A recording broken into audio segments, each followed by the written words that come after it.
ইদানিং তোমার কি হয়েছে শুভ বলো তো? তুমি কেমন জানি অন্যমনস্ক হয়ে থাকো, কথা বললে শুনো না, তাকায় থাকলে দেখো না, হয়েছেটা কি বলবা? কিছু না, কি হবে? ইদানিং কোনো কবিতাও লিখো না, সারাদিন কি জানি ভাবতে থাকো। এত কিসের ভাবনা আমি বুঝতেছি না তো। নিজের সাথেই তো জলজন্ত একটা কবিতা নিয়ে ঘুরি।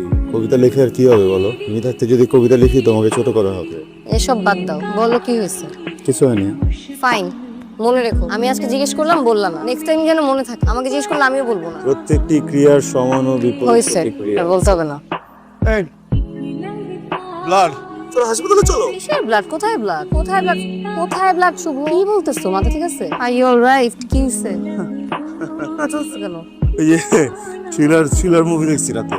কি আশ্চর্য, কি আবোল তাবোল বলতেছো। আচ্ছা তুই কি আর বিয়ে শাদী করবি না? সবসময় আমার শরীরটা ভালো থাকে না, সেটা তো তুই নিজেই দেখিস। সারাদিন কোথায় কোথায় ঘুরে বেড়াস, চাকরি বাকরিও করলি না, কোথাও সেটেল হলি না। তোর নানা যা দিয়ে গেছে সবই তো আমি তোকে দিয়ে দিছি, সেসব নিয়েও তো কিছু শুরু করতে পারিস। এভাবে জীবনটা শেষ করে দিস না। কখনোই আমি বিয়ে করতে চাইনি, আর এখন যদি চাইও তারপর আমার বিয়ে হবে না। আর কি বলি, শুনতেই তো পাই না কিছু।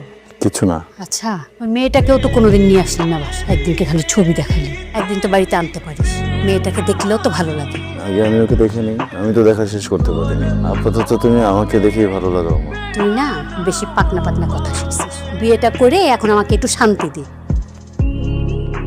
তুমি এখানে কি করতেছো? তোমাকে নিতে আসলাম। আমাকে নিতে আসছো? কোনোদিন তো আমি তোমাকে ফোন দিয়ে বানাইতে পারলাম না। তোমার ইদার ঘুম ভাঙে না, তুমি টায়ার্ড থাকো, না হলে তুমি আড্ডা দাও, না হলে তুমি কাজে থাকো। আজকে নিজে নিজে চলে আসছো আজকে না, এখন থেকে ভাবলাম যে এখন থেকে তোমাকে আমি নিতে আসবো সবসময়। ঠিক আছে? মানে?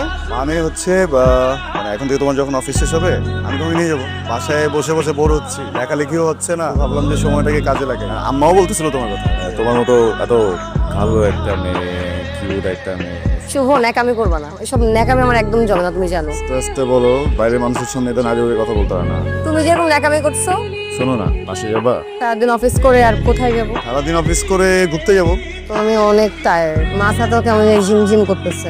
চলো আমি ইসে করে দিই। হ্যাঁ, রিক্সা করে দৌড়ে।